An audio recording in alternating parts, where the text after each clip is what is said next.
Saudara, mari kita buka Yesaya 53 ayat 1 sampai dengan ayat yang ke-12. Saudara, Yesaya 53 ini berbicara, saudara, tentang penderitaan Yesus. Tapi hari ini Yesus mau berkata buat setiap kita. Dia punya sangat banyak berkat buat setiap kita. Tetapi ada begitu banyak anak Tuhan yang tidak pernah menikmati berkat-berkatnya. Saudara, dan pagi hari ini Tuhan mau supaya kita mengambil semua berkat itu. Dan kita akan pelajari berkat apa saja yang sudah Tuhan sediakan di dalam Yesaya 53. Saudara, Tuhan mau berkata buat setiap kita. Tadi pada waktu kita berdoa menyembah, tiba-tiba Tuhan berikan saya penglihatan di mana ada hidangan, saudara. Ya, ada satu, saudara, meja dan di atasnya penuh dengan segala macam hidangan. Saudara, dan kemudian Tuhan cuma berkata, semua telah tersedia. Tapi aku sedih karena cuma sedikit anakku yang menikmati. Saudara, dan Tuhan berkata, itulah keadaan anak-anak Tuhan hari-hari ini. Saudara, di tengah hidangan yang begitu luar biasa, yang Allah sediakan buat saudara. Tapi banyak anak Tuhan tidak menikmati hidangan itu, saudara. Mereka sibuk mencari makanan di luar. Mereka sibuk, saudara, ya, kerja. Mereka sibuk, saudara, untuk mencoba menggali kolam sendiri. Dan Tuhan berkata, padahal semuanya sudah tersedia. Saya berdoa supaya pulang dari sini, saudara, menjadi orang yang menikmati. Amin. Mari kita melihat, saudara, ayat yang pertama. Kita akan membacanya berbalas-balasan. Yesaya 53 ayat 1 sampai dengan ayat yang ke-12. Siapakah yang percaya kepada berita yang kami dengar? Dan kepada siapakah tangan kekuasaan Tuhan dinyatakan? Ia dihina dan dihindari orang, seorang yang penuh kesengsaraan dan yang biasa menderita kesakitan. Ia sangat dihina sehingga orang menutup mukanya terhadap dia, dan bagi kita pun dia tidak masuk hitungan. Tetapi dia tertikam oleh karena pemberontakan kita. Dia diremukkan oleh karena kejahatan kita. Ganjaran yang mendatangkan keselamatan bagi kita ditimpakan kepadanya. Dan oleh pilur-pilurnya kita menjadi sembuh. Dia dianiaya, tetapi dia membiarkan diri ditindas dan tidak membuka mulutnya. Seperti anak domba yang dibawa ke pembantaian. Seperti induk domba yang keluh di depan orang-orang yang menggunting bulunya. Ia tidak membuka mulutnya. Orang menempatkan kuburnya di antara orang-orang fasik. Dan dalam matinya ia ada di antara penjahat-penjahat. Sekalipun ia tidak berbuat kekerasan dan tipu tidak ada dalam mulutnya.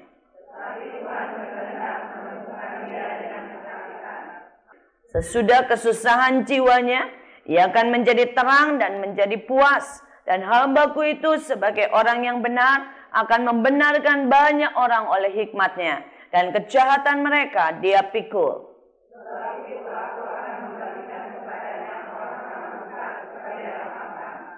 Saudara, ayat yang pertama berkata, siapakah yang percaya kepada berita yang kami dengar? Saudara, untuk mengambil makanan yang Tuhan sudah sediakan, saudara, dalam hidup ini, yang pertama modalnya cuma gampang, percaya.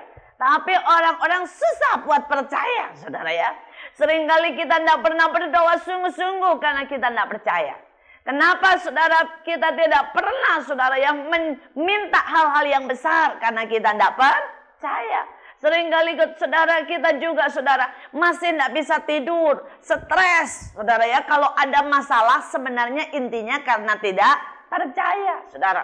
Saudara, hari-hari ini saya dicengangkan dengan apa yang Tuhan sedang buat, saudara. Saudara, di Bekasi itu ada Plaza Bekasi. Kalau saudara yang pernah ke Bekasi, saudara akan tahu bahwa di sebelah sana Metropolitan Mall bersama Horizon. Dan di sebelah sini sebenarnya ada Plaza Bekasi. Di depannya baru Giant, saudara, kalau masuk dari Bekasi. Saudara, ada Plaza Bekasi. Saudara, sejak itu dibangun pertama kali, saudara, ya, Plaza Bekasi. Itu saya suka, saudara. Saya suka, nggak tahu bagaimana, saya suka aja, saudara. Terus kemudian, saudara, di hati saya itu Tuhan berkata begini, kamu mau itu? Saudara, tapi saya ini masih sungkan, saudara ya. Jadi saya bilang, ya terserah Tuhan lah ya. Kalau Tuhan mau ya boleh, enggak ya udah. Tapi gede banget Tuhan. Itu mall, saudara ya. Satu mall sendiri soalnya, tapi kecil, saudara. Nah kemudian saudara kira-kira 1 diamond lah gitu. Tapi sampai atas gitu, kira-kira segitu. Nah saudara, kemudian kami seringkali berdoa menjarah ya. 2 bulan sekali. Di tempat kami itu seringkali saudara kami adakan doa menjarah. Artinya setiap berkat yang Allah sediakan kami ambil. Nah saudara, kalau saya sudah mendengar anak-anak staf saya atau teman-teman saya menjarah, saya ini suka ketawa sendiri. Ih, orang kok pada menjarahnya nggak kira-kira gitu saudara ya. Saudara, kenapa saudara? Mereka itu punya iman besar, saya bersyukur. Saudara, mereka punya iman besar, mereka suka hal-hal yang besar, dan mereka menjarah hal-hal yang besar. Dan rupanya saudara, bisikan lembut yang Tuhan taruh di hati saya, itu ditaruh juga di hati mereka. Jadi mereka teriak saudara ya, mereka sebutnya dulu Ramayana, karena sebelum namanya Plaza Bekasi, tapi itu tempat dipakai buat Ramayana saudara. Dan mereka menjarah dan berkata, Tuhan, Ramayana buat kami, katanya ya, Goro buat kami. Nah saudara ya, saya mikir, ya ampun, yang bener aja mintanya yang gede-gede. Saudara, itu Goro kuatek di Bekasi juga saudara, itu diminta saudara. Tetapi hari ini, saudara, bulan lalu saya dihubungi, saudara ya, mulai dari sekedar ditanya, ya, sampai akhirnya mulai serius. Dan kemarin saya juga dapat berita semakin serius. Mereka berkata begini, Bu, ini urusannya panjang. Mereka masuk BPPN karena bangkrut. Biasanya gedung yang masuk BPPN sampai dilelang itu butuh waktu sekitar 10 tahun. Ya, itu pakai prosesnya segala macam lah, saudara. Apalagi yang gede-gede karena ada macam-macam keributan. Daripada itu gedung rusak, ibu mau nggak kelola pakai ya selama 10 tahun free? Saudara ya, saya sedang berkata, hah? Saudara ya, saudara, yang ditawarin itu enggak cuma Ramayana saudara. Berhubung teriaknya Goro juga ditawarin, saudara ya. Ya bilangnya, ibu mau yang mana nih? Mau Goro atau mau Ramayana? Saudara, sampai beberapa hari yang lalu, saudara, mereka itu telepon saya dan berkata begini, Bu, serius nih, ibu mau nggak Ramayana dengan atau Goro? Saya bilang, saya ini nggak punya uang Pak buat bikin. Saya nggak punya pengalaman buat ngurus retail, buat bikin pasar murah. Karena mereka maunya dibuat pasar murah, saudara, yang membantu ekonomi orang-orang miskin yang mau kerja gitu loh, saudara ya. Dirubah jadi pasar murah. Saudara, dirubah juga saudara jadi tempat permainan anak-anak tetapi yang bagus, mendidik saudara dengan harga yang murah saudara. Nah saudara, saya bilang saya nggak punya pengalaman Pak buat bikin pasar murah, buat bikin semua murah. Tapi ibu udah bisa kan bikin sekolah murah? Bisa kalau sekolah murah ya. Udah jadi soalnya saudara ya. Nah kalau ibu udah bisa bikin sekolah murah, pasti ibu bisa bikin pasar murah. Ibu bisa bikin mall murah, ya. Ibu bisa bikin tempat mainan murah. Nah masalahnya kami juga tidak punya uang buat invest begitu kan gede saudara, bisa eman saudara ya. Terus kemudian dia nggak percaya saudara, saya tidak punya uang. Dia telepon saya dengan jawabnya cuma begini, saya cuma mau nanya sekarang, ibu mau ndak? Kalau mau saya urus, ndak mau ya sudah saya cari orang lain. Nah loh saudara ya, saya bilang ini mau ngasih maksa atau gimana sih saudara? Tetapi saya cuma mau cerita. Akhirnya karena udah kepepet begitu, saya bilang saya mau. Tapi saya nggak sanggup kalau dua-duanya saya ambil Goro ataupun Ramayana. Saya bilang saya ambil Ramayana Pak ya. Terus dia bilang oke, saya urus. Memang belum fix saudara ya. Saya terus di SMS, di telepon, dan mereka sedang ngurus begitu banyak aturan, peraturan dan urusannya. Dan mereka akan lihat apakah kami, yayasan kami mampu dan sebagainya. Nanti akan ada lagi datanya di audit dan sebagainya lah saudara, susah. Tapi yang saya cuma mau katakan di sini, saat itu Tuhan bilang sama saya, ini hanya satu cara untuk aku mau bicara sama anak-anakku. Bahwa aku ini Allah yang kaya. Yang mampu memberikan apa saja buat anak-anakku. Aku ini Allah yang besar. Aku ini bukan jago kandang, kata Tuhan. Artinya cuma urusan gereja di dalam. Ya. Aku ini penguasa alam semesta, kata Tuhan. Ini istilahnya nih Tuhan, kalau sudah begitu guyon sama saya bilang gini, sekarang nih ya kamu tunjuk deh yang mana gedung yang kamu mau ya. Aku bisa berikan itu buat engkau. Saudara, dan itu sudah saya rasakan.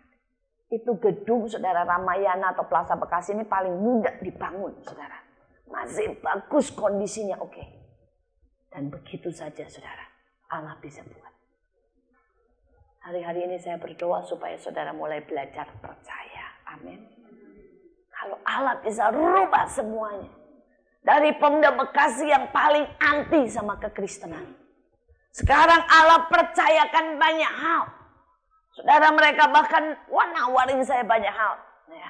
Dia berkata, kalau ibu mau, ya kami masih punya tanah di sini. Ibu bisa bangun deh, ya buat panti asuhan. Ya. Saudara, itu dari orang yang tidak mau tanda tangan anti. Hari ini Allah putar balik semuanya. Saudara, saya cuma mau berkata, bagi Allah tidak ada yang mustahil. Amin. Apalagi kalau cuma soal utang 3 juta, 5 juta. Allah kita lebih besar dari itu. Amin. Sekali lagi percaya. Kalau saudara bilang, aduh bu saya doa buat suami kagak berubah. Nah itu loh. Karena enggak percaya. Saya lihat Pemda, aduh saudara dulu kejamnya sama saya. Saudara ya. Tanpa. Warga dulu demo. Teman-teman kami tukang digebukin sampai masuk rumah sakit gegar otak. Hari ini saudara semua hopeng. Allah sedang rubah segala sesuatu, saudara. Allah sedang rubah segala sesuatu. Dan saya percaya, saudara, saya percaya. Kalau Allah bisa rubah orang-orang begitu banyak. Allah bisa rubah suami kita, anak kita, semua orang yang kita doakan. Amin. Sekali lagi, pertama kuncinya adalah percaya. Saudara, yang kedua dikatakan, dan kepada siapakah tangan kekuasaan Tuhan dinyatakan. Saudara, sekarang kalau saudara ya disebut jadi tangan kanan, maka berarti saudara menjadi orang yang dipercaya. Betul? Kalau tadi ini ayat sebenarnya bagus banget. Kalau saya boleh singkat begini. Tuhan cuma minta syaratnya 2. Kamu percaya, kata Tuhan, sama aku. Dan kamu bisa dipercaya. Cuma itu. Saudara, cuma ini bahasanya memang rada susah. Tapi intinya sebenarnya ayat itu berkata. Ya, sebelum aku kasih banyak hal, Tuhan bilang kuncinya 2. Ya, kamu percaya sama aku. Sekali lagi Tuhan bilang. Dan kamu bisa dipercaya. Betul? Nah sekarang itu karenanya dikatakan tangan Tuhan dinyatakan kepada siapa? Saudara akan menjadi tangan-tangan Tuhan. Amin. Tapi itu harus menjadi orang yang bisa dipercaya. Saat-saat ini saudara, reaksi saudara. Apakah reaksimu bisa dipercaya? Apa reaksimu marah? Reaksimu itu saudara kesal? Atau reaksimu bisa dipercaya? Saya kasih contoh saudara ya. Saya bersyukur saudara, sebelum saya menerima banyak percayaan, lebih lagi dan lebih lagi hari-hari ini. Allah menguji saya. Dan ujiannya itu sangat kecil, tipis lah saudara, tipis banget. Saudara, itu beruntun dalam 3 hari terjadi. Yang pertama saudara, ada seseorang titip perpuluhan buat teman saya. Nah di saat dia titip perpuluhan, ya ini buat Bu Iin. Saya itu SMS sama dia. Saya bilang begini, ada perpuluhan enggak? Saya bilang begitu ya. Karena saya rasa kita perlu ngasih buat hamba Tuhan X. Kenapa? Karena tadi pagi Tuhan berkata, ya hamba Tuhan ini sedang membutuhkan uang. Jadi transfer uang jumlah Tuhan bilang dari perpuluhan Mahanaim. Jadi sebenarnya kami setiap bulan perpuluhan kami cukup banyak saudara. Kami bersyukur ya. Saudara, setiap bulan pemasukan kami berapa, kami potong buat perpuluhan saudara. Nah Tuhan bilang begitu. Saudara, nah teman saya ini salah. Dia pikirkan perpuluhan ada nih yang ngasih buat saya.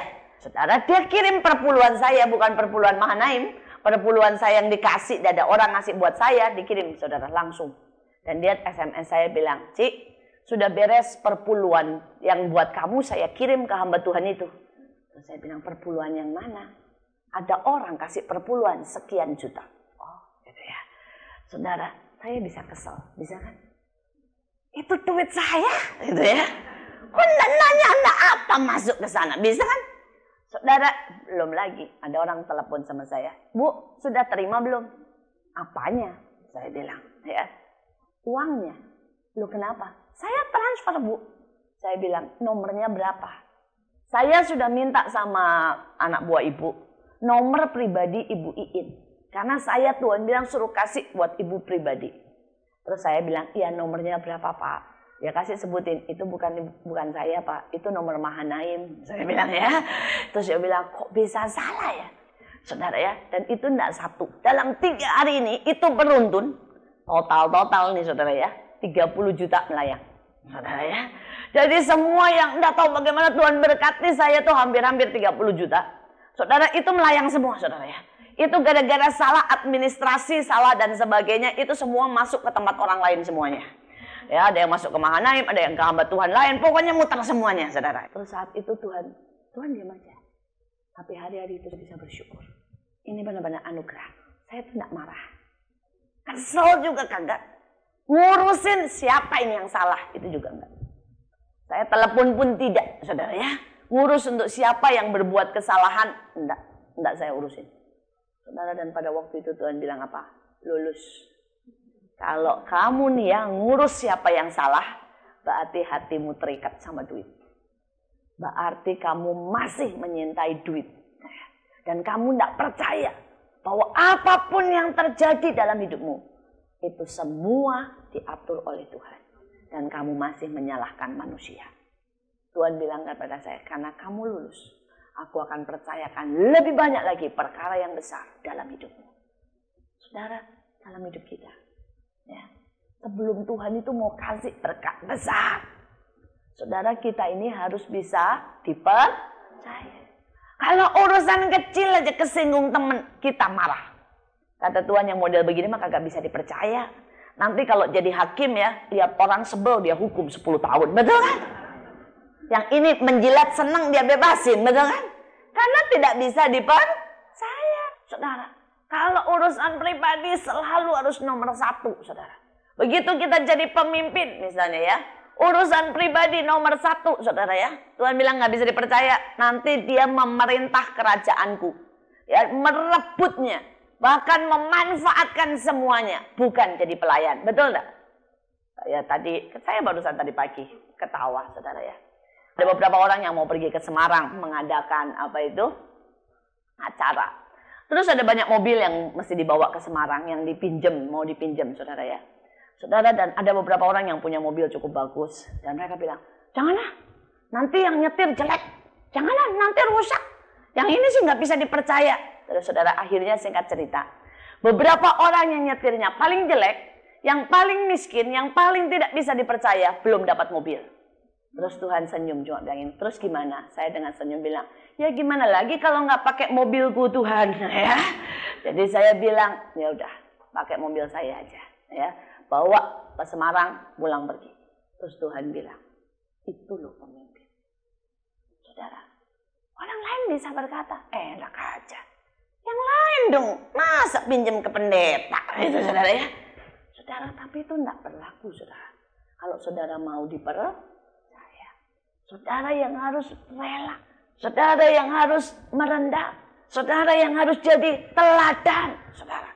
Dan setelah saya serahkan mobil saya, saudara, untuk dipakai dengan yang nyetirnya paling jelek, ya, dengan yang paling miskin, dengan yang paling tidak bertanggung jawab, saya bilang sama beberapa anak buah saya, seharusnya kamu malu ya, seharusnya kamu berpikir dong, kalau pendeta saya aja bisa pinjamin mobil, kenapa saya tidak rela pinjamin mobil? Tapi saya bilang, saya bukan minta supaya tukar, enggak. Tapi saya mau kamu belajar. Bahwa sampai kapanpun kamu jadi pemimpin. Ya, belajar untuk jadi teladan. Amin. Ya. Saudara, dalam hidup ini, saudara, seringkali kita tidak pernah bisa terima berkat besar. Karena banyak orang tidak bisa dipercaya. Baru punya duit dikit aja pelitnya minta ampun. Ya. Baru punya mobil, orang udah nggak boleh ikut, nanti kotor. Nah, saudara ya. Nah, saudara bilang yang model begini udah jangan dikasih macam-macam. Ya. Pelit, kata Tuhan, tidak bisa dipercaya, saudara. Saya berdoa supaya kita makin hari, ya, makin mengerti. Nah, sekarang kita akan masuk di dalam berkatnya, ya. Syaratnya cuma 2, percaya dan bisa dipercaya, ya. Saudara, sekarang kita lihat berkatnya. Ayat 2 berkata, sebagai taruk ia tumbuh di hadapan Tuhan, dan sebagai tunas dari tanah kering. Saudara, yang pertama, Allah itu beri yang namanya kuasa pertumbuhan. Dimanapun, kalau di tanah kering biasanya tidak ada yang tumbuh, betul?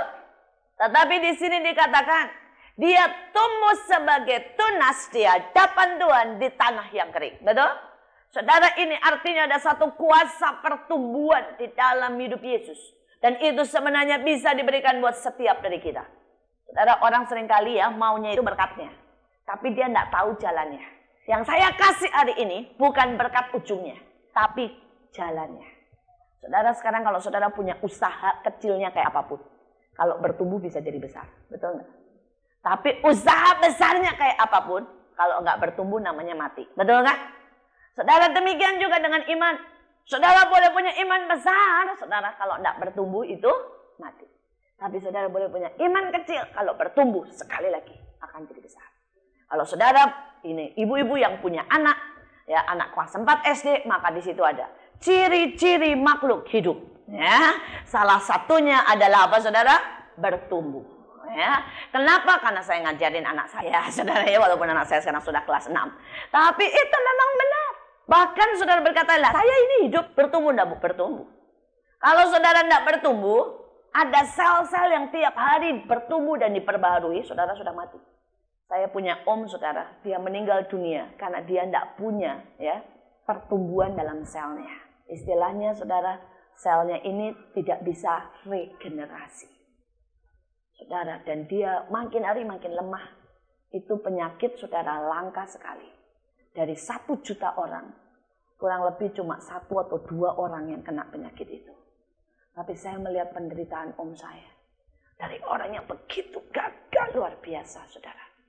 Terus kemudian satu demi satu selnya itu tidak bisa, saudara, diperbarui. Sehingga tangannya makin lemah. Minum makin lemah. Buat nelan aja ini makin lemah. Karena semua sel yang menjadi tua tidak bisa diperbaharui, maka dia menjadi lemah. Dan lemah dan lemah. Saudara, sampai akhirnya dia cuma bisa makan jus. Karena dia sudah tidak bisa makan dan mengunyah normal. Terus saudara, dan dia sudah tidak bisa jalan terlalu lama. Cuma 3-4 langkah sudah capek. Walaupun kelihatannya di luar gagah, normal, tidak ada penyakit, saudara. Tapi semuanya menjadi sangat lemah. Bahkan dia mengangkat tangan begini sudah tidak bisa. Cuma sedikit sekali tangan bisa mengangkat. Sudah sangat lemah. Dan kemudian dia meninggal dunia. Saudara, dan saat itu Tuhan berkata, ya, saya tahu walaupun dia mengalami seperti itu, tapi imannya tetap bertumbuh. Saudara, dia tetap bisa mengucap syukur sampai hari akhirnya. Saudara, tetapi yang saya lihat di situ, Tuhan bilang itu loh. Kalau orang tidak bertumbuh, cepat atau lambat pasti meninggal. Saudara, karena itu saya mau supaya saudara hari-hari ini ya punya kuasa pertumbuhan.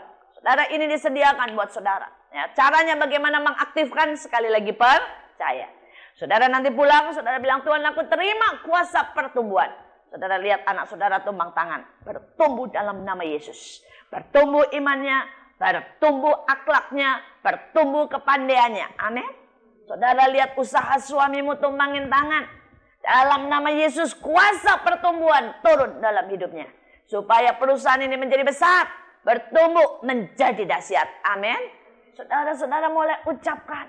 Karena kalau orang yang percaya, dia akan berkata-kata. Itu kata Alkitab. Ya, apa yang kau katakan, itu yang akan Tuhan buat. Betul? Karena itu kalau sudah percaya, berkata-kata. Nubuatkan itu. Yang pertama Tuhan berikan adalah roh pertumbuhan. Dan Tuhan berkata begini, tidak peduli itu tanahmu kering. Aku tetap sanggup buat pertumbuhan yang luar biasa dalam hidup. Tidak peduli keluarga kita sedang sangat-sangat saudara digoncang. Suami saudara mungkin sudah lama tidak cium, saudara kerjanya marah-marah. Kalau saudara percaya ada kuasa pertumbuhan, cinta akan bertumbuh di antara saudara. Amin. Ya. Saudara, saya berdoa, kalau saudara mengerti kuasa pertumbuhan, tidak peduli bahkan saudara ya. Anakmu saudara ya, mungkin kata gurunya bodoh. Saudara tinggal berdoa, maka IQ-nya akan bertumbuh dengan pesat. Amin. Saudara, ini kuasa pertumbuhan luar biasa. Nah, sekarang kita lihat ayat yang ketiga. Ia dihindari dan dihina dan dihindari orang. Seorang yang penuh kesengsaraan dan yang biasa menderita kesakitan. Ia sangat dihina sehingga orang menutup mukanya terhadap dia. Dan bagi kita pun dia tidak masuk hitungan. Saudara, Yesus dihina luar biasa. Ditekan, dihindari saudara. Dia mengalami penolakan. Karena dia mau memberikan kepada kita kuasa saudara. Kasih dan penerimaan. Amin. Saudara, ini satu kuasa yang luar biasa. Kasih dan penerimaan, saudara. Itu Alkitab berkata, kasih tidak pernah gagal. Betul? Saudara, kalau saudara pelajari tentang kasih di dalam Kidung Agung, dikatakan sungai yang keras pun tidak bisa menahannya. Api, saudara ya, itu saudara tidak bisa mencegah. Karena kasih itu begitu kuat.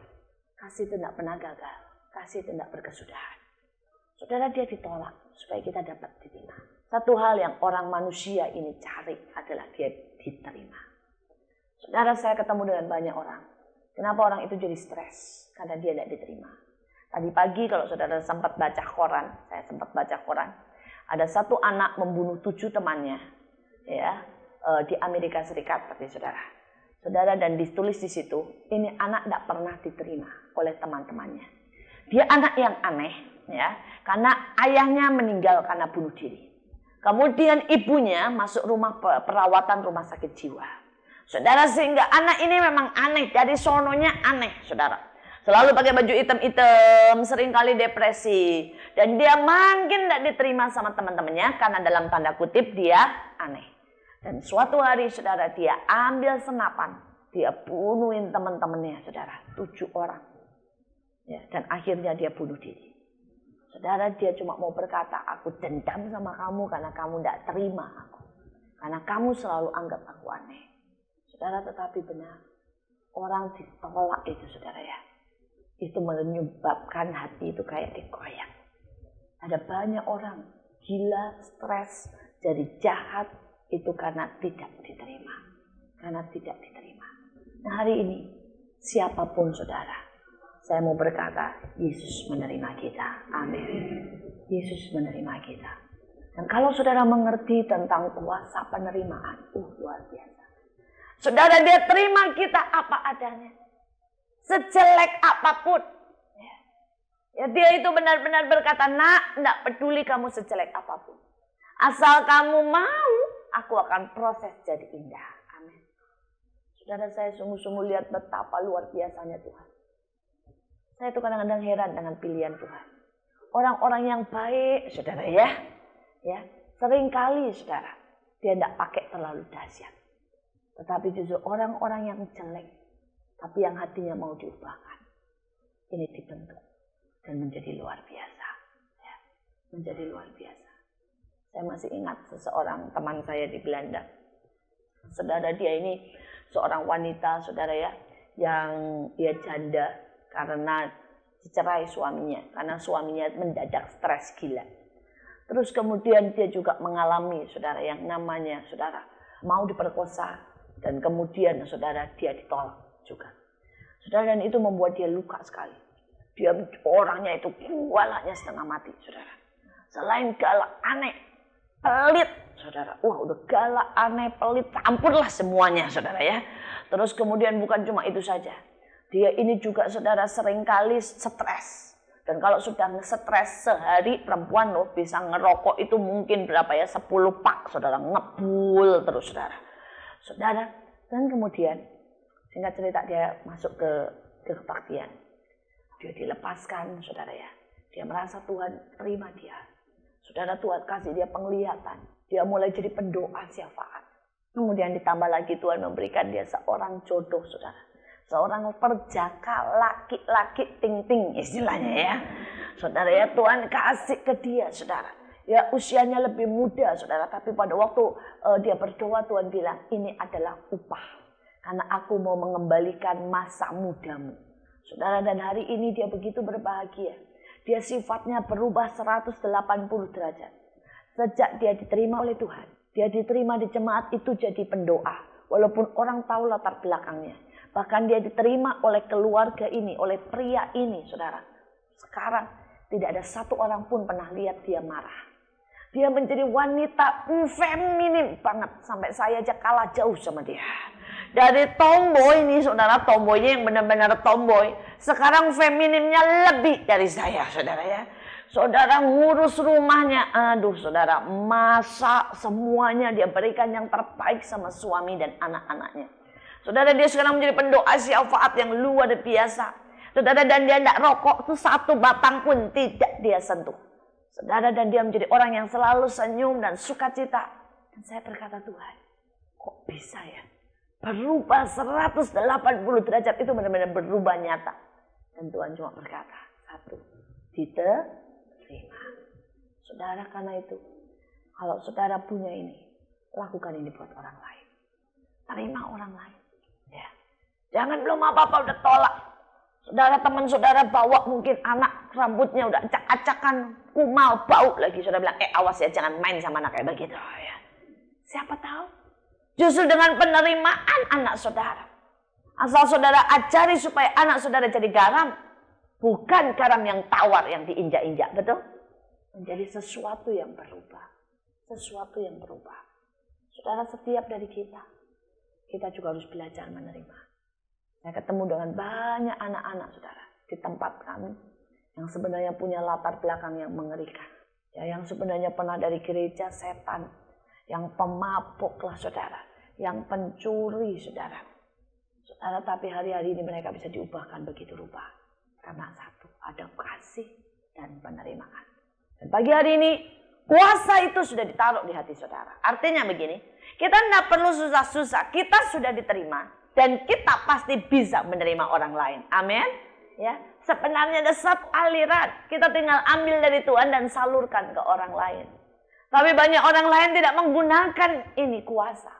Sehingga akibatnya saudara hidup mereka kering. Saudara, mereka sibuk cari diterima orang lain. Saya pernah ketemu dengan seorang pendeta. Saudara, pendeta loh saudara. Dia tidak pernah tahu tentang kuasa diterima. Saudara, setiap kali dia habis khotbah nih saudara, dia tanya ke orang-orang tertentu. Tadi khotbah saya gimana? Menurut kamu gimana? Nah, namanya orang ya. Selalu kan beda-beda ya. Yang satu bilang iya bagus, yang satu bilang kurang pak. Begini. Dia depresi. Wah, tadi kok katanya kurang bagus ya. Katanya ya. Saya kurang tepat, kurang memberkati jemaat. Saudara, dia pakai baju, saudara ya. Dia tanya sama jemaatnya, saudara ya.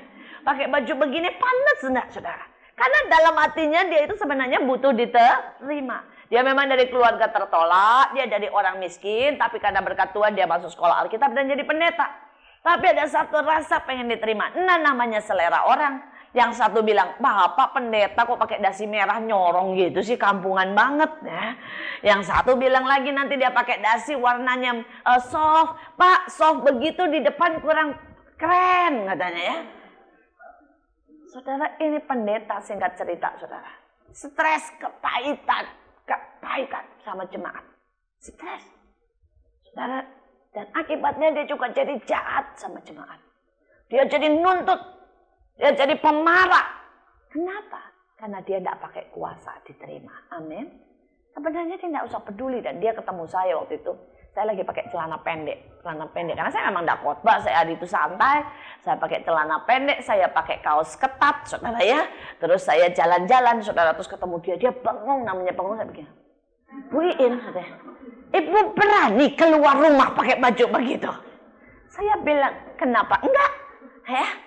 Saya masih muda, ini terjadi 3-4 tahun yang lalu saudara ya.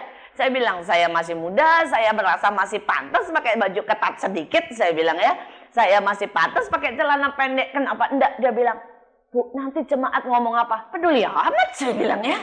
Jemaat mau ngomong apa? Saya bilang, saya tahu Tuhan sayang saya tahu ini bukan dosa. Pakai celana pendek, siapa di sini yang berani bilang pakai celana pendek dosa? Saudara ya. Kalau celana pendeknya yang tidak rapi, yang pendek banget, yang mengganggu orang ya jelas salah, saudara ya. Celana pendek normal kok 3/4 masih oke, saudara ya. Dan kemudian dia bilang, nanti apa orang tidak bilang ibu kurang wibawa, siapa juga yang cari wibawa, saudara ya. Saudara, tapi pada waktu itu saudara saya tahu ini orang parah banget. Dia tidak pernah merasa diterima. Dan saya ambil waktu buat dia share beberapa, dia nangis. Dan dia berkata, saya pikir ya, bahwa saya ini oke melayani, saya habis-habisan buat Tuhan. Saya berkata, Pak, kalau Bapak tidak yakin Tuhan sayang Bapak dan terima Bapak apa adanya, Pak, dia tidak beres. Bapak akan keletihan untuk menyenangkan semua orang. Dan tidak ada satu orang pun di dunia yang bisa menyenangkan semua orang. Betul? Perkara beda pendapat sama suami kadang-kadang gak senang baju kita, normal. Gak perlu sakit hati. kalau kita punya kuasa penerimaan, betul? Saya kadang-kadang ke salon, rambut udah bagus ya. Anak saya yang satu bilang, "Ih keren," yang satu bilang, "Ih jelek," katanya ya. Saudara, ya mau apa lagi? Nggak mungkin di rumah saya punya 3 perjaka yang selalu menilai penampilan saya, ya. Saudara, lebih-lebih kalau ke pesta gitu, saudara, atau mau pergi sama mereka gitu ya, ada 3 perjaka. Ke mall aja ada 3 perjaka yang menentukan, saudara ya. Nanti suami saya itu suka kalau saya sedikit modis, artinya pakai baju sedikit ketat gitu ya. Kalau saya pas jalan-jalan gitu ya, pakai yang sedikit modis, yang modern. Suami saya suka. Anak saya yang satu enggak suka. Yang satu lebih suka kalau saya sportif. Jadi tangannya rada pendek gitu ya. Pakai kaos-kaos yang gagah. Dia suka.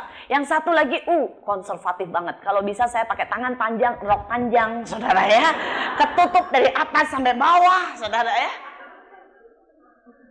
Kalau saya dengerin 3-tiganya nih hanya gara-gara baju aja, saya bisa stres, saudara ya. Tapi buat saya santai aja. Saya kadang-kadang yang satu ngomentarin, "Mama, hamba Tuhan pakai tangan pendek." Saya senyum. Sekali-sekali perlu. Udah jauh begitu aja, saudara ya. Nanti yang satu lagi bilang, "Mama tuh baju semua lengan panjang. Bosen. Yang keren dikit." Ya nanti ya, kapan-kapan. Saudara ya. Kalau di pantai gitu ya. Saudara, buat saya tidak masalah, saudara. Kenapa? Karena saya tahu saya diterima oleh Tuhan. Sehingga omongan orang tidak akan terlalu menyakiti saya. Ada satu roh pengertian, ada satu kuasa penerimaan. Setiap orang mau ngomong apapun, dalam hati saya juga bilang, pendapatmu bisa diterima. Selesai. Ya kan? Kita bisa menerima pendapat semua orang kan? Dan tidak perlu harus menjadi terluka dengan pendapat orang itu kan?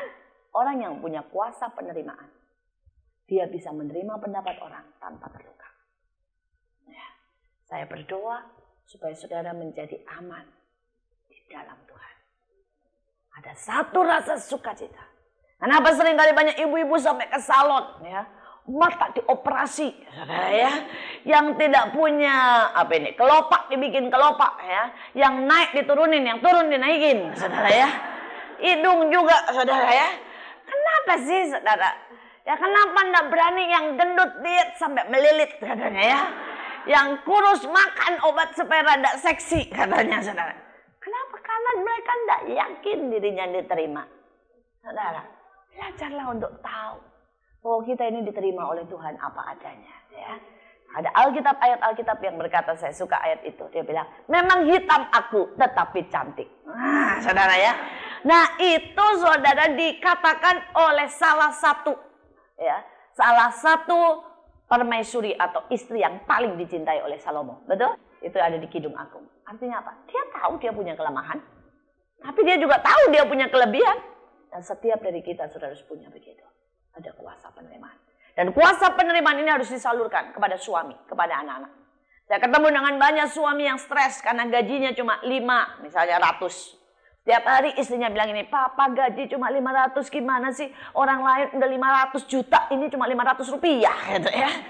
Saudara, itu tidak diterima. Sakit. Saudara, ada anak saudara yang pulang itu nangis hanya gara-gara dapat nilai 7. Saya bilang, kenapa? Karena kalau pulang nilai 7, mama marah-marah. Saudara, ada tidak diterima, saudara. Rasa tidak diterima, saudara. Ya.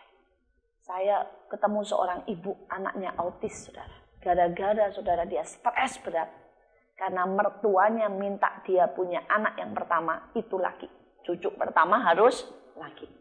Dia takut sampai akhirnya saking takutnya, anaknya udah perempuan, autis lagi. Karena stres yang berat itu akhirnya merusak gen daripada janinnya.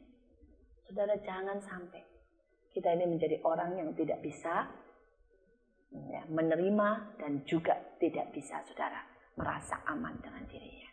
Tapi saya berdoa, kita punya kuasa penerimaan. Amin. Mari kita lanjutkan.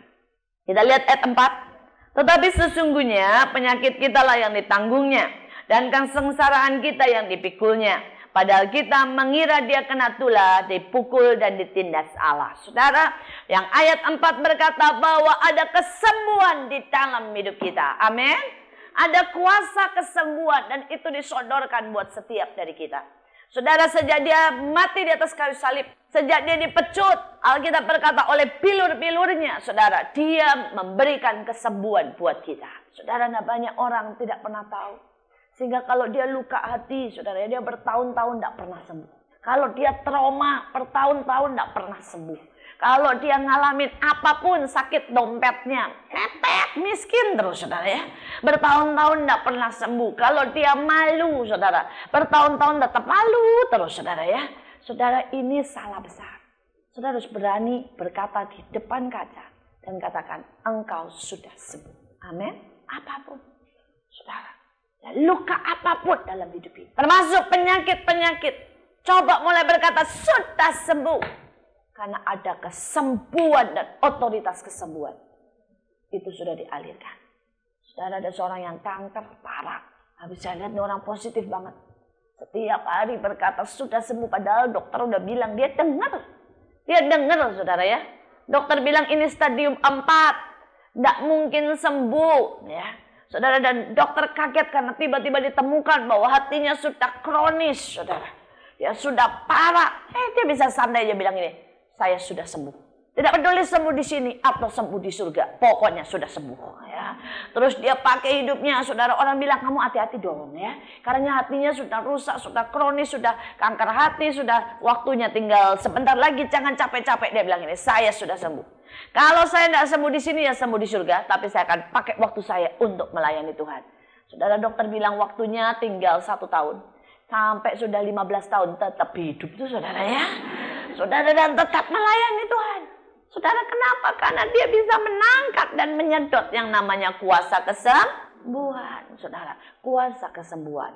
Saudara, karena itu setiap hari dari kita belajar untuk menyedot kuasa kesembuhan. Sudah sembuh ya. Dan saudara akan lihat dalam hidup ini sudah sembuh. Saudara, saya dulu itu, saudara ya, penakut, saudara. Ada beberapa hal, bidang dalam hidup saya, saudara, bahwa saya itu takut. Saudara, tapi saya bersyukur. Tiap kali saya berkata, enggak, saya pemberani. Saudara, saya pemberani. Saudara, dulu kalau di tempat gelap gitu ya, takut. Saudara ya, waktu kecil sih, saudara. Tapi saya ingat, saya selalu enggak mau menyerah. Itu, mungkin itu bedanya, saudara. Anak lain kalau begitu takut, saudara, dia nangis, saudara ya. Atau bilang sama papanya, takut, saudara. Kalau saya itu enggak, saudara. Saya takut, saudara, saya semakin teriak keras. Berani, dalam nama Yesus. Enggak apa-apa, kuat, berani. Itu saudara ya. Enggak penakut, saudara. Saya enggak tahu. Itu sejak dari kecil, saudara. Saudara, dan saya masih ingat, saudara ya. Sebenarnya saya itu penakut banget sebenarnya. Jadi rumah engkong saya itu besar sekali. Kurang lebih 1 hektar. Rumahnya itu cuma 2 di ujung-ujung supaya jadi batas. Jadi rumahnya di ujung sana, ya, buat di jalan. Jadi rumahnya itu tembus sampai 2 jalan. Jalan sana sama jalan sini. Rumahnya, saudara ya, di ujung yang sana dan rumahnya di ujung sini. Jadi jalannya beda, saudara, rumahnya. Nah, yang di tengah ini hutan, saudara. Benar-benar hutan. Saudara, dan itu pohon, tapi bukan hutan dalam arti gimana, tapi pohon nangka, pohon mangga, saudara ya, pohon durian, saudara, itu semuanya. Saudara, dan di situ juga, saudara ya, ada tempat gudang buat nyimpen barang-barang dan sebagainya. Waduh, kalau malam itu gelap gulita, tidak ada apa-apa, saudara. Nah, kami itu seringkali membuat permainan, ya. Karena kadang-kadang memang begitu, main di depan, nanti kemudian mesti ke belakang, begitu ya. Nah, itu dari kecil, saudara, saya dari umur sekitar 3-4 tahun. Siapa yang berani ke sana sendirian? Nah, itu jalannya lumayan jauh, saudara. Saudara, dan saya bersyukur karena mungkin, saudara, saya itu nggak mau disebut penakut. Jadi itulah awal sebenarnya, di mana setiap kali saya nyanyi sekeras-kerasnya. Jadi setiap kali bilang, siapa yang berani? Dengan santai bilang, saya. Padahal tuh hati udah kayak orang mau copot. Ya, karena itu benar-benar tengah dan kemudian tembok kiri kanan. Saudara, jadi saya tahu dan dengar cerita itu semuanya. Nah, saudara, tapi saya ingat, salah satu senjata saya, saudara ya, saya itu nyanyi sekeras-kerasnya. Jadi sepanjang jalan itu saya nyanyi, saudara ya. Dan sampai ujung sana, saudara ya. Saya pikir itulah pokoknya nyanyi. Jadi suara saya harus lebih keras dari suara kresek yang lain. Nah, ya. Sebenarnya poinnya itu sih, saudara. Supaya saya tidak dengar apa-apa, saudara ya. Nah, tapi itu saya bersyukur. Itu membuat saya jadi berani. Saudara, sejak hari itu, ya, sejak hari-hari itulah, saya makin hari makin tahu bahwa sebenarnya Tuhan sudah beri kuasa. Kuasa dalam hidup kita. Untuk menyembuhkan apapun kelemahan kita. Amin. Ya, setiap kelemahan kita. Tapi itu harus digunakan. Saudara tidak bisa, kenapa banyak anak Tuhan tidak mengalami kuasa penyembuhan? Karena mereka tidak percaya. Dan mereka tidak mengambil. Mereka menyerah dengan keadaan. Kita lihat yang kelima. Tetapi ia tertikam oleh karena pemberontakan kita. Dan dia diremukkan oleh karena kejahatan kita. Ganjaran yang mendatangkan keselamatan bagi kita ditimpakan kepadanya. Dan oleh bilur-bilurnya kita menjadi sembuh. Saudara, ada dua hal yang kuasa yang Tuhan sebenarnya bagikan di sini. Pertama, kuasa ketaatan dan kuasa keselamatan. Saudara, setiap dari kita, Yesus saudara membayar pemberontakan kita. Supaya kita menjadi anak-anak yang taat. Saudara, dan dikatakan keselamatan bagi kita. Ya. Saudara, kita ini dapat, sudah dibagiin keselamatan. Ini selamat dalam arti segala hal. Selamat itu artinya shalom. Luar dalam oke, saudara ya, itu shalom. Saudara, artinya saudara selamat. Kalau saudara pergi, saudara selamat ya. Kalau saudara punya usaha, usahamu selamat. Saudara tidak usah takut, Allah sanggup jaga kita. Amin. Saya percaya bahwa kita semuanya sebenarnya harusnya tidak perlu khawatir lagi. Karena ada kuasa keselamatan. Saya ingat anak saya, saudara, anak saya kalau ke sekolah mesti melewati jalan raya yang penuh dengan kontainer dan sebagainya. Sekali waktu, saudara, kami semua mau pergi, hampir-hampir tidak ada yang bisa ngantar sekolah. Dan kemudian anak saya bilang, nggak apa-apa kan naik ojek aja, katanya ya. Saudara, dan kemudian ayahnya berkata, aduh, nggak mau, papa nggak mau kamu naik ojek lewat situ. Ada kontainer, ada mobil-mobil gede, ada truk-truk, katanya ya. Nggak mau, itu bahaya. Terus kemudian anak saya lihat papahnya dengan wajah yang amazing, wajah yang tidak bisa mengerti gitu ya saudara. Dan dia berkata begini, bagaimana mungkin papa masih meragukan bahwa Tuhan menjaga saya, katanya ya. Saudara, dan suami saya terdiam, tidak bisa menjawab, saudara ya. Tetapi saya belajar, itu loh iman anak-anak. Saudara mengerti? Dia begitu, dia bilang, dia sampai tidak ngerti. Dia bilang, bagaimana mungkin sih? Ya, papa masih meragukan. Dan saya berpikir, iya, iman anak itu begitu polos. Dia tahu Tuhan yang jaga. Dia berkata, dia kemudian dengan gayanya dia bersaksi sama papanya. Ya. Berapa kali coba pak, dia bilang, saya mau kecelakaan, Tuhan hindarkan. Ya. Berapa kali saya tuh mau jatuh, di sebelahnya itu ada paku besar. Tapi kok tidak kena paku, saya yakin malaikat yang singkirin pakunya. Ya. Saudara, dan saya semakin yakin. Seharusnya kita itu punya iman seperti anak-anak. Percaya bahwa Allah sanggup menjaga kita. Allah sumber keselamatan kita.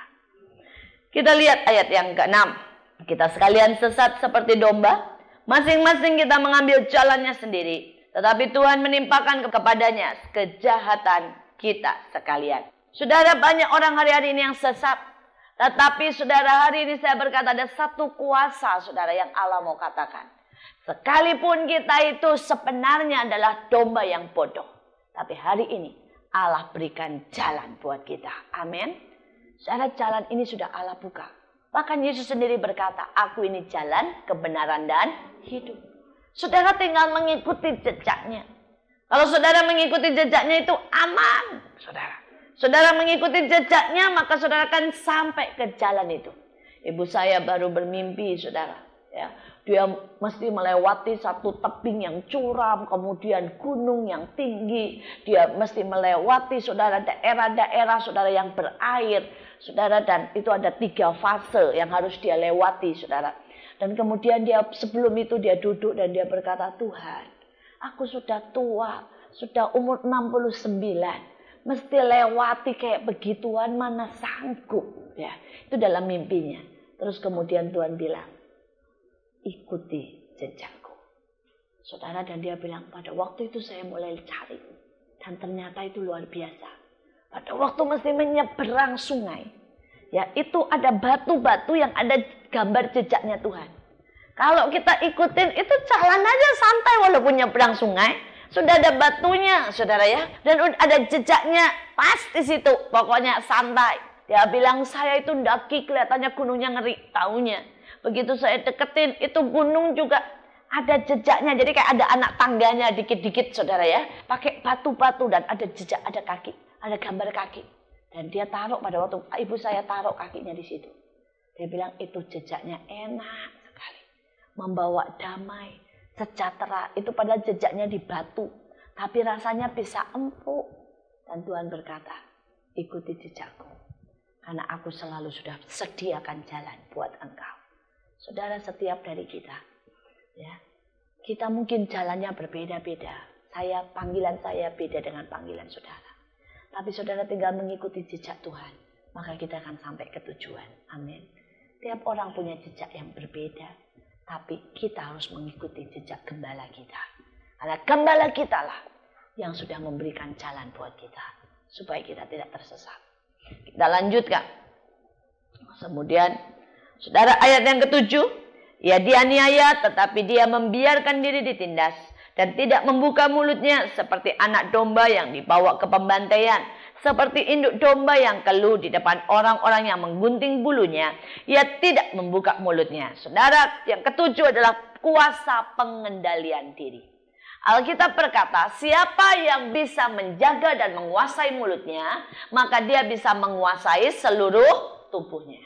Saudara, karena mulut ini loh, saudara ya, seringkali saudara kita tidak bisa kuasai. Kita ngomong yang jelek, maki orang, saudara menggerutu, saudara bersungut-sungut.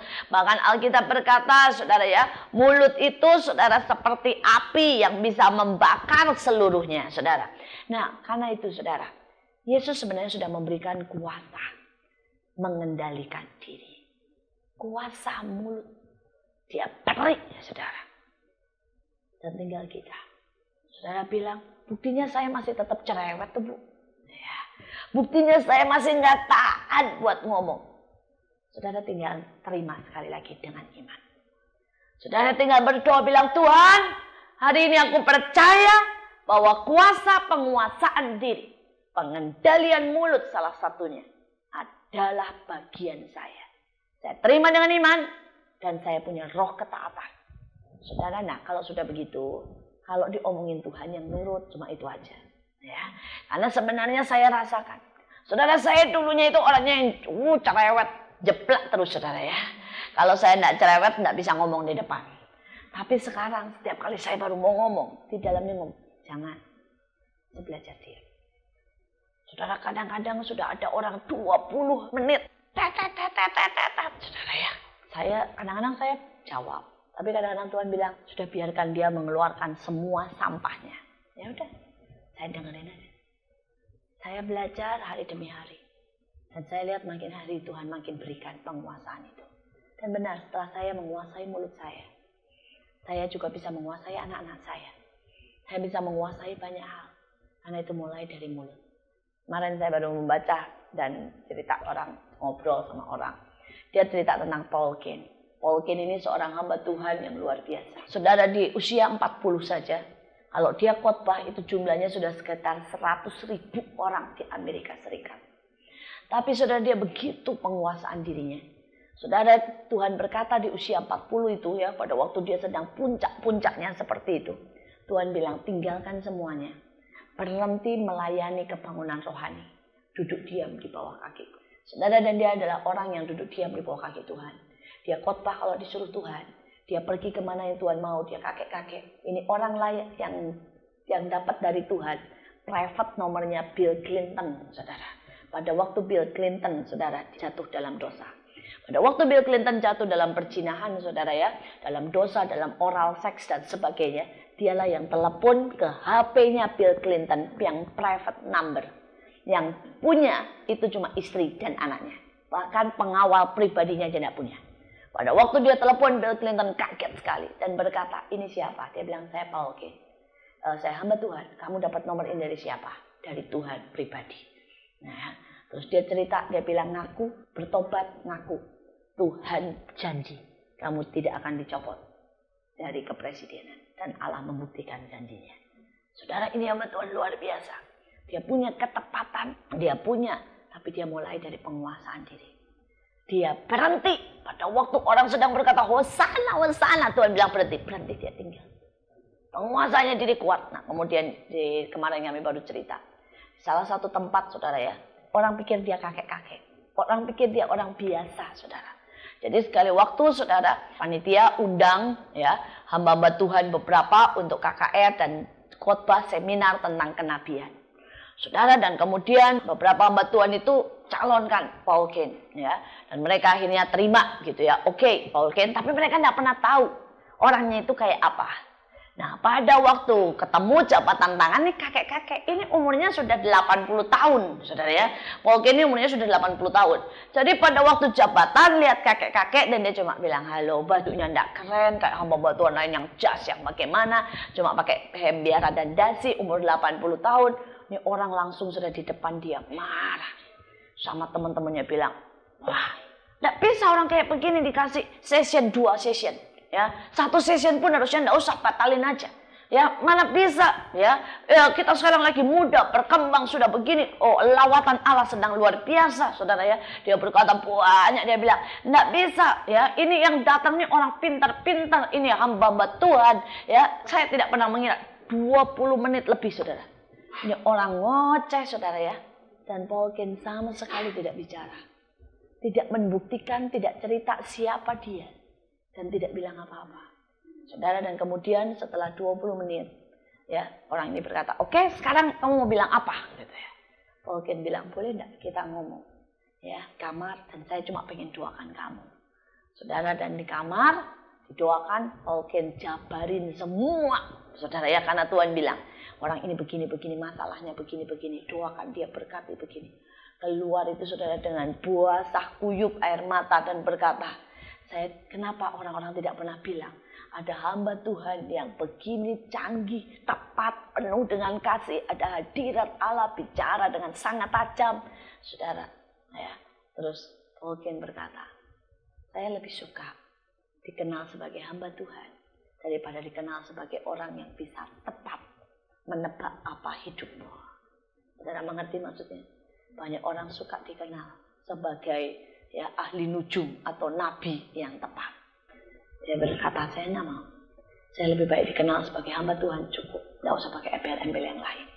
Orang ini akhirnya membiarkan dia bicara. Tapi beberapa teman anak buah dia mendekati Paul Cain dan berkata, Pak, kenapa sih Bapak biarkan orang ini 20 menit lebih sampai setengah jam merendahkan Bapak begitu rupa? Bukankah tadi sebenarnya Bapak bisa ya melakukan sesuatu? Dan dia cuma berkata, saudara, ya, orang perlu bicara, ya, dan kita perlu menampungnya. Orang yang punya penguasaan diri seperti itu benar-benar seorang hamba Tuhan. Betul, saudara ya. Ada begitu banyak orang, ya, dia tidak punya penguasaan diri. Saudara, sehingga seringkali setiap berkat itu mengalir begitu saja. Urapan hilang begitu saja. Pelayanan hancur, rata-rata. Karena tidak ada penguasaan diri. Dan saya berdoa, hari-hari ini kita minta penguasaan diri. Supaya kita tidak melukai suami dan anak-anak. Tapi kita bisa menjadi saksi. Kita lihat saudara, kita loncat ayat yang ke-10. Tetapi Tuhan berkehendak meremukkan dia dengan kesakitan. Apabila ia menyerahkan dirinya sebagai korban penebus salah, ia akan melihat keturunannya. Umurnya akan lanjut dan kehendak Tuhan akan terlaksana olehnya. Saudara, sebenarnya di sini ada satu kuasa yang Tuhan turunkan, yaitu berkembang biak atau keturunan. Sebenarnya setiap dari kita itu tidak dipanggil untuk tetap jadi Kristen sendiri, sorangan wae kata orang Sunda.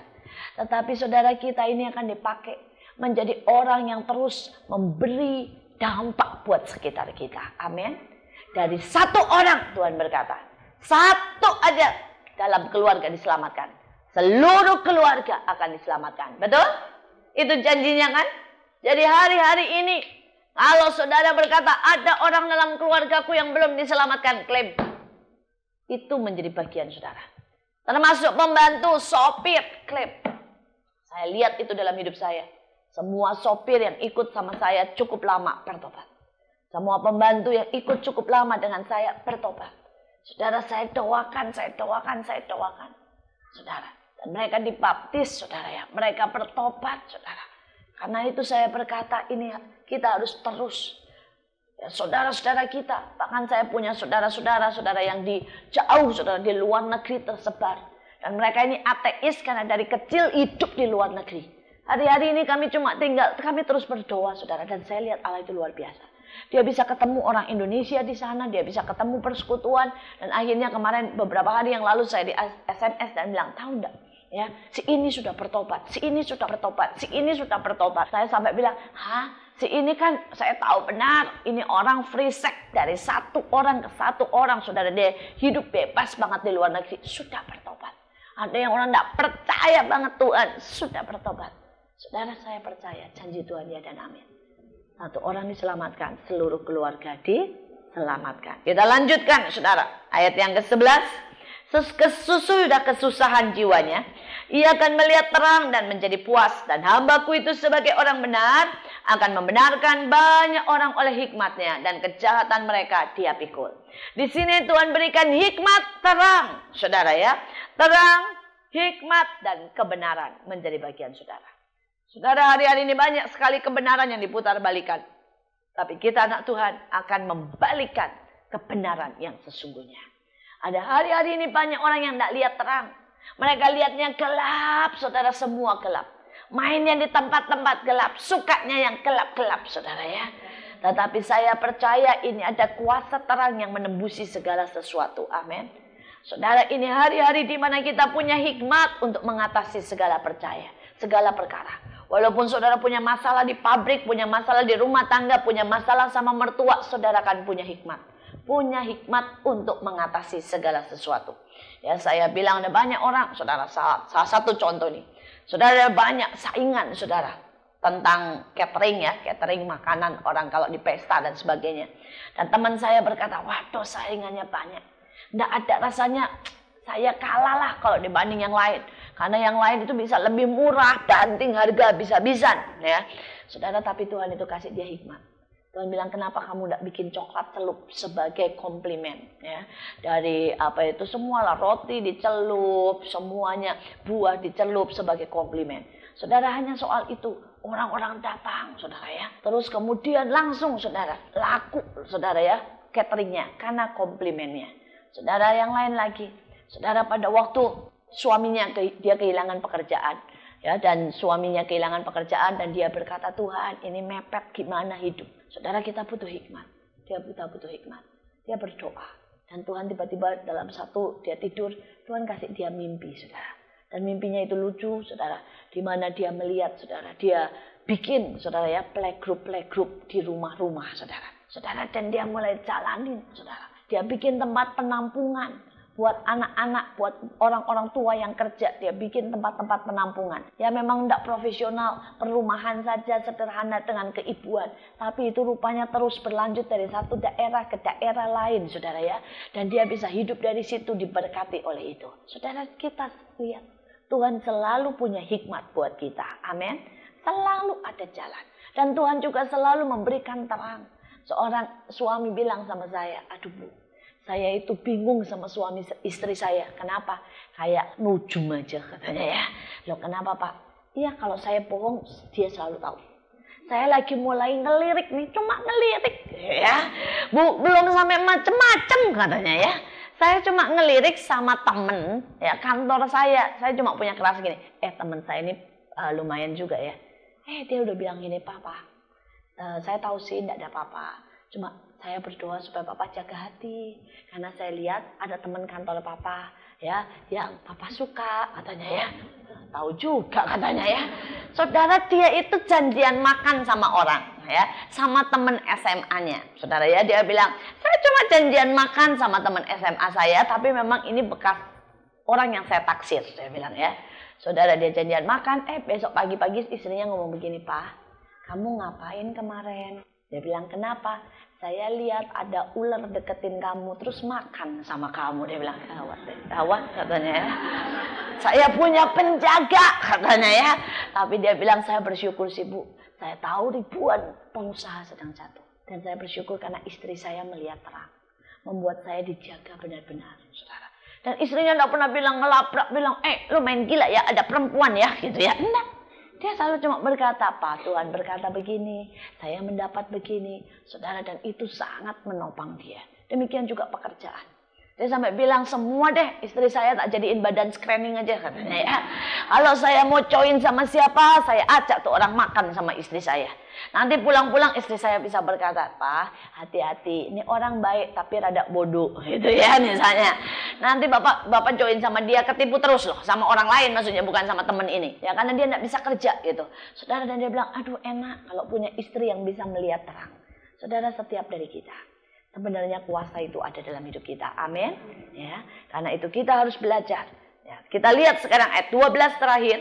Sebab itu aku akan membagikan kepadanya orang-orang besar sebagai rampasan, dan ia akan memperoleh orang-orang kuat sebagai jarahan, yaitu sebagai ganti karena ia telah menyerahkan nyawanya ke dalam maut, dan karena ia terhitung di antara pemberontak-pemberontak, sekalipun ia menanggung dosa banyak orang dan berdoa untuk pemberontak-pemberontak. Yesus berdoa buat kita, dan dia beri roh doa buat setiap dari kita. Amin. Ini hari-hari di mana saudara harus ambil roh doa itu. Kobarkan roh doa itu. Saudara, maka saudara akan lihat banyak sekali hal yang luar biasa. Banyak sekali hal yang luar biasa. Mari kobarkan roh doa. Kobarkan roh doa di dalam hidup kita. Maka kita akan lihat terobosan besar terjadi dalam hidup kita. Lihat, semua sudah tersedia, kata Tuhan. Ambil dan makanlah. Jangan menjadi orang, saudara, yang hidup terus dalam kelemahan, dalam kemiskinan, dalam sakit, dalam tertolak, saudara ya, dalam gelap. Tapi hari ini Tuhan cuma mau berkata, aku mati, aku dibangkitkan untuk memberi kalian hidangan yang luar biasa. Amin. Mari kita berdoa.